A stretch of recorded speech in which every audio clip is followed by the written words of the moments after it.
네, 아멘. 네, 오늘 말씀의 제목은 죽다가도 살아나는 기도를 내 기도로 만들라.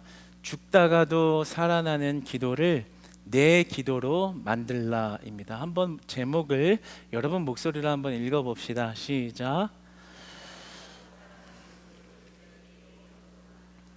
아멘, 아멘. 여러분 죽다가도 살아나는 기도가 우리의 기도 되기를 소망합니다.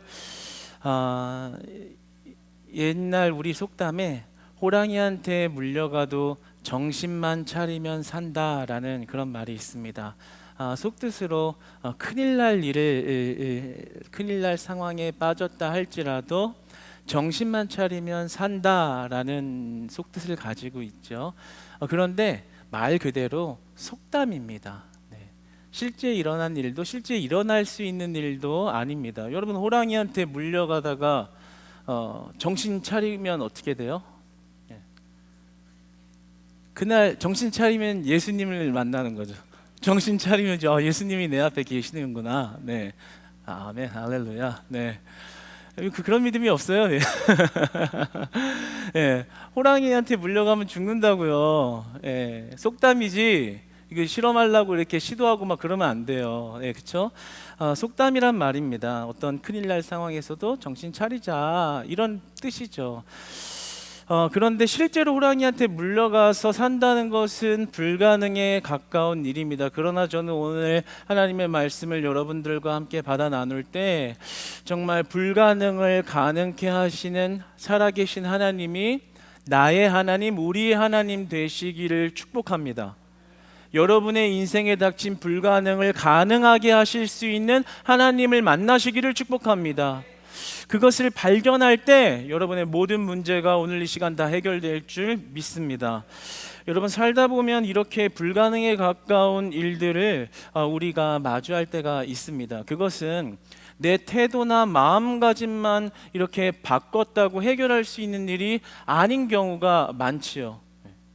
호랑이한테 물려갔다고 어떻게 정신 차린다고 살겠어요? 못 살죠.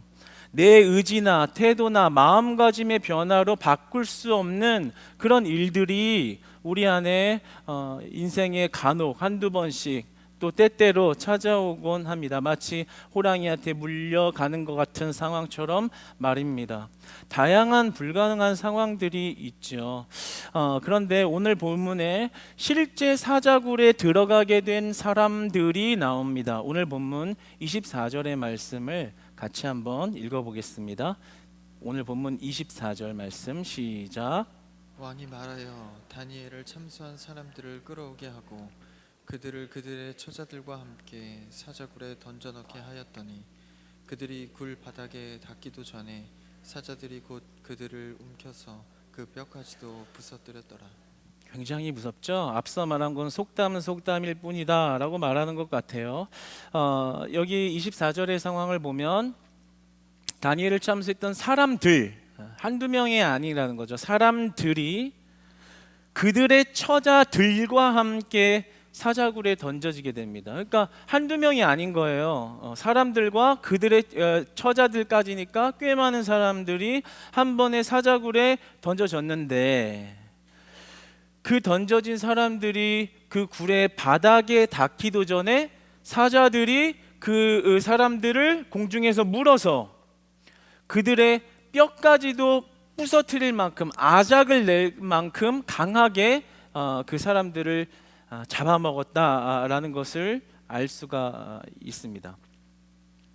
이 정황적인 어떤 이런 상황을 보면 이 바닥에 사람들이 닿기도 전에 사자들이 그들을 이렇게 물었으니까 그 사자굴 안에 있는 사자의 숫자가 결코 적지 않았다는 걸 알 수가 있죠. 그냥 동물원에 한두 마리 있는 그런 사자굴이 아니라 정말 사자들이 으글으글거리고 있는 그런 사자굴. 그래서 사람만 던졌다 하면 사람들을 공중에서 그냥 물어버릴 만큼 사자들이 득실득실한 그런 사자굴이라는 것을 알 수가 있습니다. 그리고 그 사람이 이 땅에 떨어져서 확인하고 물어보고 이런 게 아니라 공중에 있는 그 사람을 먹이로 인식하고 낚아챌 만큼 거기 안에 있는 사자들이 매우 굶주리고 굉장히 야수성이 이렇게 강렬한 그런 상태에 있다라는 것을 알 수가 있습니다. 이렇게 우리가 속담과는 사뭇 다르게 사자굴에 들어가게 되면 단번에 죽게 되는 게 현실입니다. 여러분, 우리의 삶에서 이렇게 사자굴에 빠진 것 같은 상황에 직면할 때가 있죠. 네. 우리 종종 뉴스에 듣게 되면 주식하고 비트코인에 전 재산을 다 걸었다가 그게 이제 다 날아가서 이제 그냥 목숨을 그냥 내어버리는 그런 마음 아픈 사례들도 너무 많고, 때로는 여러 가지 실패들로 인해서 이제 버틸 힘, 정신을 차릴 수 없는 의지를 잃어버리고 가족들이 함께 이렇게 목숨을 다 놓아버리는 그런 일들이 일어나곤 합니다. 왜 그렇겠어요? 도저히 회생이 불가능하겠다. 내가 태도를 바꾸든 내 의지를 바꾸든 내 마음을 바꾸든 그런다고 해서 해결할 수 있는 문제가 아니다. 그러니까 생각 속에서 이거는 어떠한 일을 한다 할지라도 불가능이다 라는 것이 그 마음 안에 자리 잡았을 때 이렇게 삶의 끈을 놓게 되는 것이죠. 사자굴에 빠진 그 아주 맹렬한 사자들 앞에서 뭘 할 수 있겠어요? 네, 오늘 그 사람들과 그의 처자들이 그냥 사자굴에 빠지자마자 이렇게 죽게 되는 그런 본문 말씀을 보게 됩니다. 그런데 이런 불가능한 상황에서 우리는 어떻게 가능을 꿈꿀 수 있을까요? 때로 우리도 그런 사자굴에 빠진 것 같은 상황이 다 있잖아요. 제가 여러분의 속속들이의 사정은 모르지만 진짜 답이 없다, 이제 어떻게 살지 막막하다라고 느낄 때가 종종 있단 말이에요. 마치 오늘 사자굴에 빠진 사람처럼요. 그러면 그렇게 불가능한 상황에서 그 의식을 잃어버리지 않고 목숨을 내려놓지 않고 어떻게 가능을 꿈꿀 수 있을까? 오늘 말씀은 그러한 가능을 꿈꾸는 것이 가능하다라고 말하고 보여주고 있습니다. 오늘 본문을 보면 다니엘이 사자굴에 처한 상황을 볼 수가 있는데요. 그 앞선 내용에는 다니엘이 사자굴에 빠지게 되는데 그 사자굴에서 절대 살아날 수 없다라는 단서들이 제공이 됩니다. 본문의 내용에 보면 왕이 돌을 굴려다가 아구를 맞게 해놓았습니다. 그러니까 사자굴 안에 있는 다니엘이 혼자 힘으로 절대 그곳을 탈출할 수 없게 해놓은 거죠. 그리고 또 왕이 어인과 귀인들의 인을 쳐서 봉해 놓았습니다. 그러니까 밖에서도 사자굴을 막고 있는 그 돌을 누군가 치우지 못하도록 장치를 해놨다는 거예요. 그러니까 밖에서도 도와줄 수 없고 안에 있는 다니엘도 못 나가는 상황, 그리고 많은 사람들을 집어먹을 만큼 숫자가 많은 사자굴, 그리고 죄수를 사자의 먹이로 이렇게 주면서 심판할 때는 사자를 굶겨 놓거든요. 먹이를 안 줘요. 배가 고파야 더 그 사람을 집어삼키는 이기 때문에. 그러니까 배가 굶주렸으니까 예민한 사자들이 득실득실거리는 그 사자굴 안에 다니엘이 있는 거죠. 그리고 본문의 정황 한 가지를 더 보면 그 사자굴에서 한나절 이상 머무르고 있었습니다.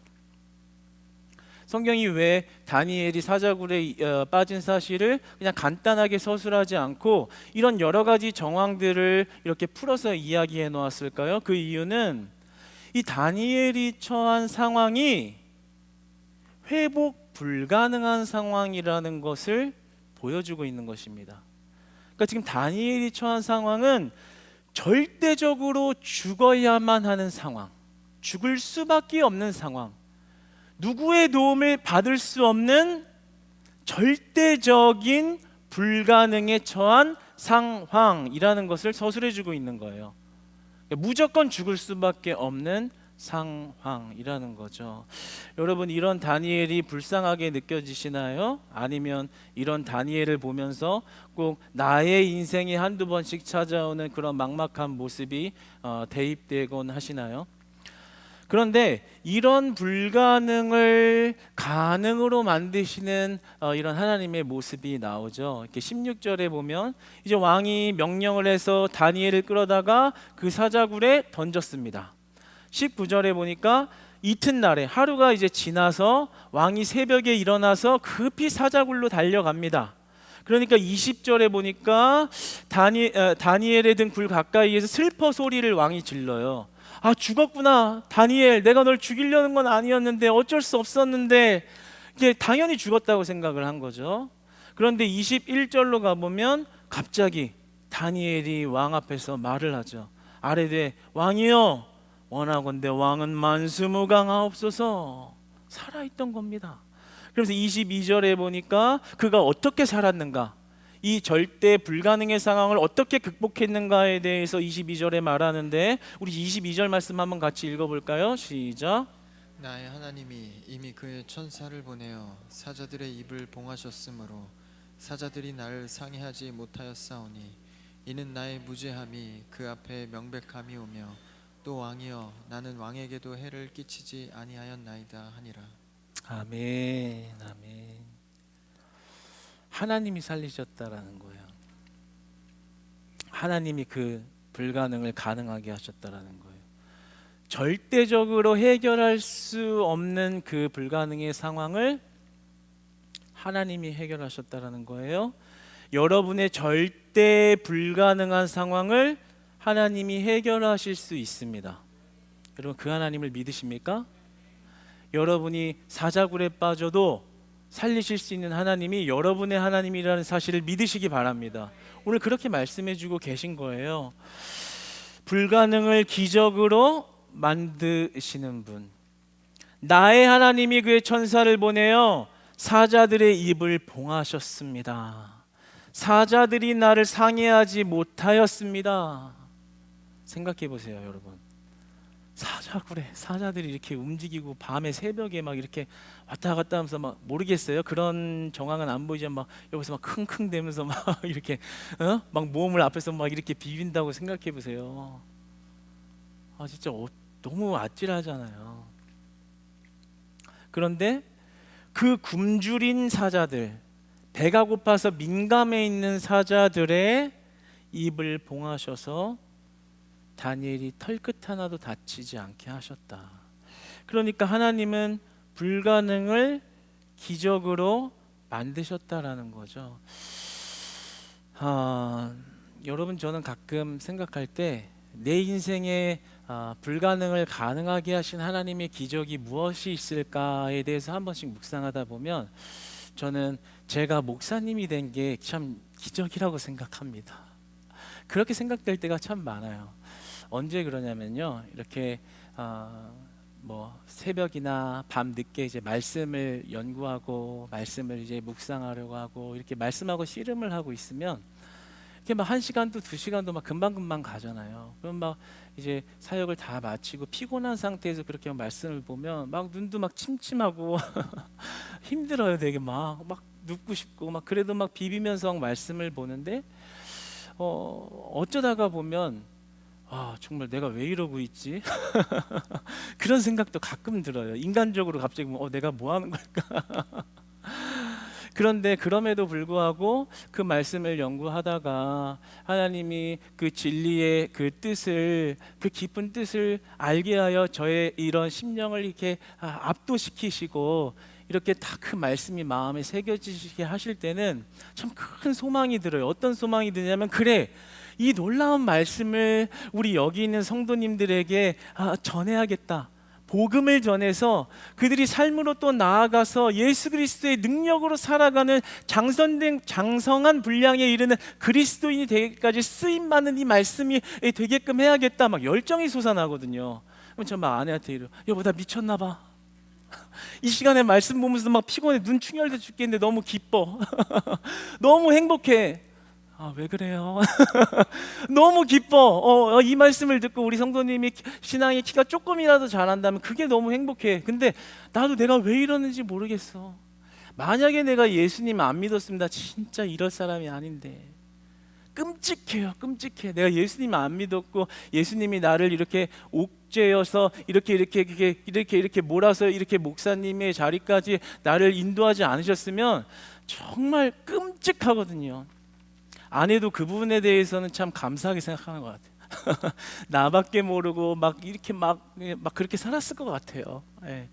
그런데 그런 삶의 모습의 여지를 완전히 제거해 주시고, 지금 돈 버는 일도 아니고 뭐 잘되게 하는 일도 아니고 나한테 유익되는 일도 아닌데 내 모든 것을 소비하면서 막 기뻐하고 있는 그런 불가능할 것 같은, 내 생각으로는 불가능할 것 같은 일이 내 삶에 가능하게 만들어 주신 일, 그게 예수 그리스도의 능력 아니면, 하나님이 부어주신 능력 아니면 뭐라고 설명할 수 있을까요?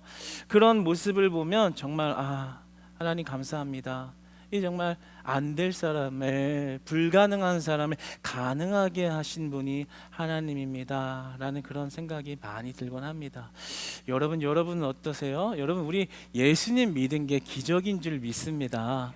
여러분, 다른 거가 기적이 아니에요. 사자굴에서 살아난 것도 기적이지만요, 사자굴에서 살리시는 하나님이 함께 하신다라는 게 기적인 줄 믿으시기 바랍니다. 때로 여러분의 일이 사자굴에 처해서 사자한테 물렸다고 생각하면서 원망스럽고 고통스러울지 모르지만요, 하나님은 여러분을 끝까지 책임지시는 분이십니다. 그리고 그 불가능을 가능으로 만들어 가실 수 있는 분이십니다. 여러분, 가끔은 신앙생활하면서 투덜투덜 될 수도 있죠. 하나님 힘들어요. 자꾸만 봉사시키지 마세요.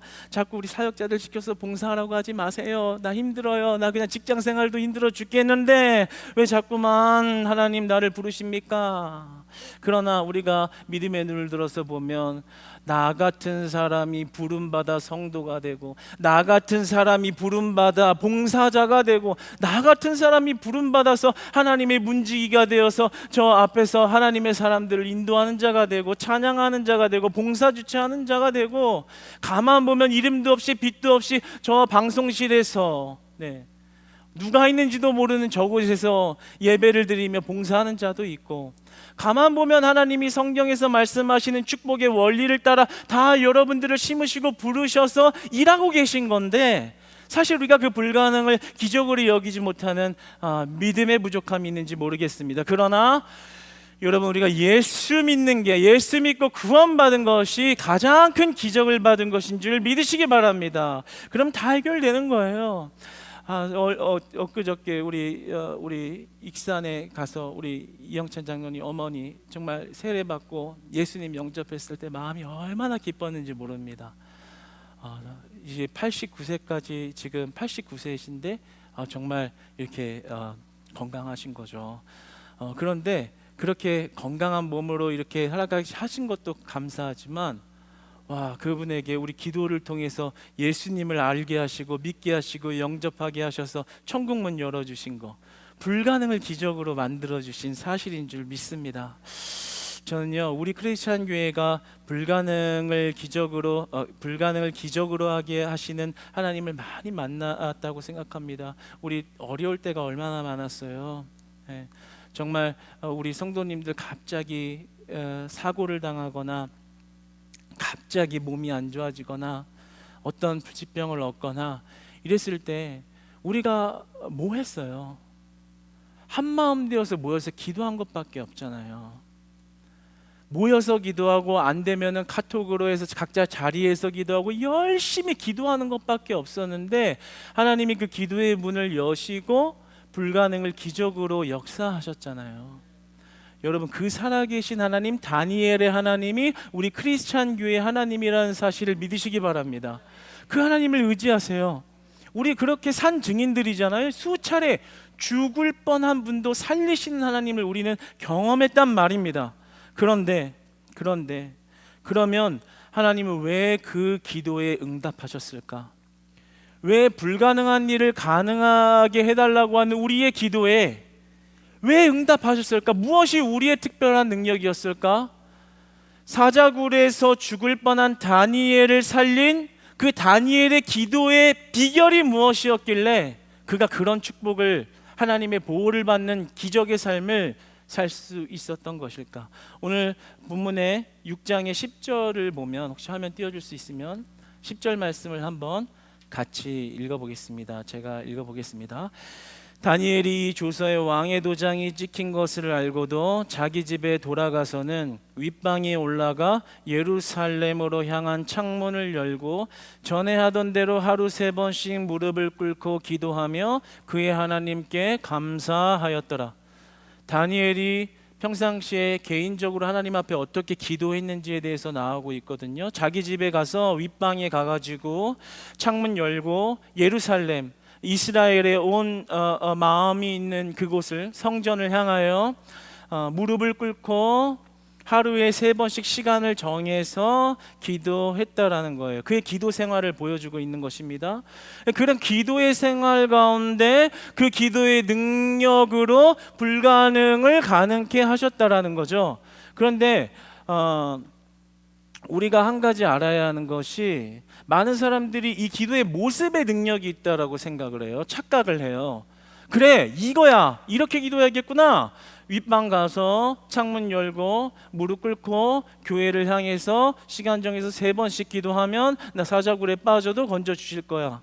완전히 틀린 말은 아니지만 이 본문이, 이 말씀이 우리에게 그런 어떤 기복적인 신앙을 이렇게 부추기거나 어떤 이런 미신적인 그런 행동을 추구하기 위해서 그런 내용을 적어 놓은 게 아닙니다. 그 행위의 능력이 있는 게 아니에요. 물론 행위 중요하죠. 중요하지 않다는 게 아니에요. 그러나 정말 하나님이 불가능을 기적으로 만들어 가시는 자의 기도의 능력은 이 3번 무릎 꿇고 기도하는 것에 있는 게 아니에요. 10절 처음에 보면 다니엘이 이 조서에 왕의 도장이 찍힌 것을 알고도 기도했다라고 나옵니다. 여기에 비밀이 있습니다. 사실 다니엘은 디아스포라에 해당하는 유대인이죠. 흩어졌던 이방인. 그런데 지금 이 나라에 와서 총리가 되었잖아요. 3명의 총리 중에 가장 신임받는 총리. 그리고 왕이 좀 눈이 좋았던 것 같아요. 한 명이 이방인 총리임에도 불구하고 이놈이, 다니엘 이놈이 깜이다, 이렇게 인정을 한 거예요. 왜냐하면 당시의 총리들은 이제 세금을 걷어서 관리하는 역할을 했거든요. 원래 방백들이 각 지역에 이런 세금을 다 걷어서 최종적으로는 총리한테 보고를 하고, 총리는 그 세금을 관리해서 나라의 재정이 문제가 없게끔 하는 일을 했거든요. 근데 왕이 보았을 때는 다니엘이 그 일을 잘한 거예요. 믿을만 했던 거예요. 그래서 다니엘을 나중에 총리 3명 중에서 가장 높은 자리로 세우려는 마음을 먹고 있었습니다. 그러니까 얼마나 꼴보기가 싫어요. 주변에 있는 총리나 신하들이나 눈에 가시 아니겠어요? 그것도 이방인이 얼마나 죽이고 싶었겠냐고요. 그래서 그들이 모사를 꾸밉니다. 어떤 모사를 꾸미냐? 지금 10절 초반에 조서라고 나오는 그런 이런 내용을 보면 법을 새로 제정한 거예요. 왕한테 건의를 해가지고 어떤 법을 만들었냐면, 이제부터 30일 동안에 누구든지 왕 외에 어느 신에게나 사람에게 무엇을 구하면 사자굴에 던지기로 한다. 이것을 왕의 허락을 받고 왕의 도장을 찍어가지고 법을 제정한 거예요. 그러니까 지금 현재 왕에게만 기도하고, 그때는 왕을 신격화했기 때문에 그 왕에게만 이렇게 구하는 종교적 행위를 해야 되는데, 그 왕이 아닌 어떤 다른 신에게 그런 기도나 종교적 행위를 하면 그게 발각되면 그 사람은 사자굴에 던져 넣어야 된다. 이걸 법 조항으로 만든 거예요. 왜요? 다니엘이 기도하고 있는 걸 알았기 때문에 이 법을 만들어 놓고 다니엘 기도하는 걸 포착해서 다니엘을 사자굴에 빠뜨리려고 한 것입니다. 그런데 잘 보세요. 다니엘이 이 사실을 모르지 않았다라는 거예요. 다시 10절 초반을 봅니다. 다니엘이 이 조서에 왕의 도장이 찍힌 것을 알고도 자기 집에 돌아가서는 윗방에 올라가. 변경된 법령, 새로 제정된 법령에 따르면 자기가 하나님 앞에 계속 기도하는 게 위법하다라는 것을 알면서도 기도를 끊지 않았다라는 거예요. 이게 바로 오늘 제목 뭐였어요? 죽다가도 살아나는 기도의 능력. 그 기도의 능력이 바로 이 능력에 있다라는 거예요. 죽일 테면 죽여라. 그러나 내가 신앙은 못 버린다. 죽이려면 죽여라. 근데 나는 기도 계속 할랜다. 칼과 총이 나를 죽일 수 있을지는 모르지만 내 믿음은 죽이지 못한다. 그러니까 하나님을 절대적인 자기의 삶의 우선순위로, 절대적인 존재로, 절대적인 신뢰로, 절대적인 소망으로 하나님을 변치 않고 따랐다라는 거예요. 다니엘이 그 믿음을 가지고 기도했다라는 거예요. 사자굴에 빠지면 빠지리라. 그러나 기도는 쉬지 않겠다. 그러나 하나님 앞에 무릎 꿇고 주님을 구하는 기도는 굽히지 않겠다. 하나님을 온전히 따르는 믿음으로 기도했을 때 그의 삶을 굽어 살피시사 사자굴에서도 사자들의 입을 봉하여 불가능을 가능하게 하셨다는 사실을 우리는 기억하며 살아야 합니다. 그냥 불가능을 가능하게 해주세요, 요술램프 지니처럼 문지르면 내 소원을 들어주세요가 하나님이 아니라요. 하나님, 그리 아니하실지라도, 사자굴에 던져질지라도 나는 하나님 신뢰하겠습니다. 다른 사람이 나를 아무리 핍박하고 조롱하고 박해한다 할지라도 나는 이 자리에서 하나님을 예배하겠습니다. 다른 사람이 나를 비아냥거리고 세월이 어둡다 하고 경제적으로 어려운 시대라 주머니를 닫아한다는 말씀, 하나님 앞에 드리는 것 아깝지 않게 드리겠습니다. 변하지 않겠습니다. 내 목숨이 날아가도 죽으면 죽으리라. 그러나 나는 주님을 찬양합니다. 절대적으로 하나님을 신뢰할 때 하나님은 불가능을 가능케 하시는 하나님으로 여러분의 삶에 등장하십니다. 여러분, 우리 그 하나님을 만나야 되지 않겠어요? 이 말씀 묵상하니까 막 흥분하더라고요. 그래, 왜 불가능을 가능하게 해달라고 요구만 했지, 하나님을 정작 절대적으로 신뢰하지도 못하면서 내 필요를 채워야 하는 수단으로서만 하나님을 열정적으로 찾고 있는 것은 나의 욕심이잖아요. 믿음이 아니잖아요. 여러분, 우리가 한번 이 다니엘이 받은 놀라운 기적만 사모하고 흠모하기보다는 우리가 흠모해야 하는 것이 어떻게 이렇게 하나님을 신뢰할까? 어떻게 이렇게 핍박받아도 신뢰할 수 있을까? 아니, 디아스포라 출신인 주제에 총리까지 갔으면 이제 그거 안정되게 유지하려고 발버둥 치고 눈치 보고 대인관계 잘 맺고 처세 잘해서 좀 더 높은 자리 가거나 잘 유지해서 잘 먹고 잘 살다가야 되는 거 아니에요? 근데 분명히 왕의 도장이 찍힌 것을, 자기를 향한 모사라는 것을 알면서도 그 죽음을 무릅쓰고 기도하는 것을 멈추지 않았던 다니엘의 믿음. 하나님이 나의 전부입니다. 하나님이 나의 전부입니다. 이 믿음으로 살아야 한다는 거예요. 여러분, 이 믿음으로 살아가기를 원합니다. 그러니까 하나님이 우리를 살리시는 기도는요, 3번 무릎 꿇는 데 있는 게 아니라 하나님을 전적으로 신뢰하고 전적으로 따르는 신앙에 있는 줄 믿습니다. 여러분, 희망노트라는 책을 저술한 조니 에릭슨 타다는 이렇게 17세 때 목 아래로 완전히 마비되는 사고를 당했거든요.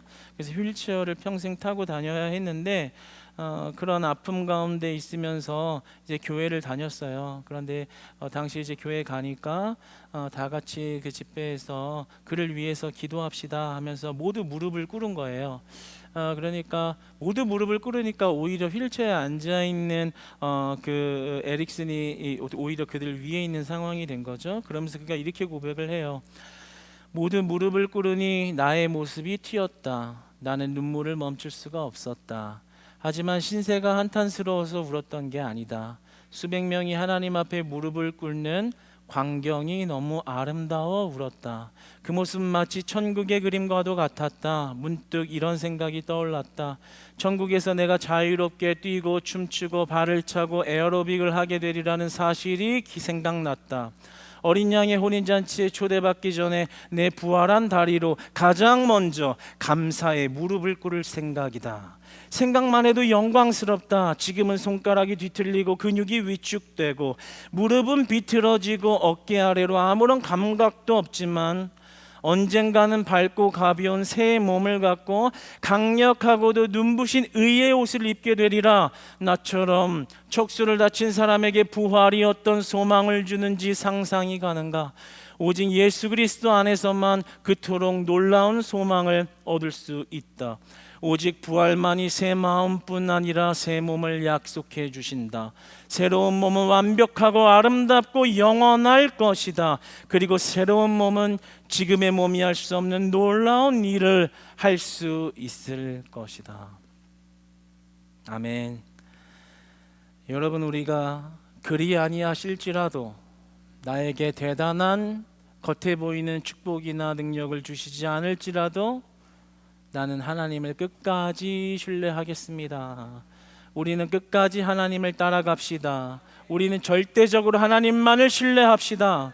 내 손가락이 뒤틀리고 근육이 위축되어도 나는 부활로 나를 천국 사녀 삼아 주셔서 새 몸을 주실 하나님의 은혜를 신뢰합니다. 할렐루야. 여러분, 끝까지 주님을 배신하지 않고 따르는 믿음의 기도, 내 목숨까지도 사자굴에 빠져도 아깝지 않습니다라고 3번 무릎 꿇고 기도하던 그 믿음의 기도, 그 기도 가운데 하나님 반드시 살리십니다. 반드시 살리십니다. 우리 교회 공동체에 어려움이 다가와도 그 기도가 있으면 우리는 살아날 수 있습니다. 여러분의 가정에 사자굴과 같은 어려움이 찾아와도 다니엘과 같은 믿음으로 기도하면 하나님이 살리실 줄 믿습니다. 그 불가능을 가능하게 하시는 하나님을 여러분의 예배와 삶의 현장에서 다 만나가시기를 주님 안에서 축복합니다.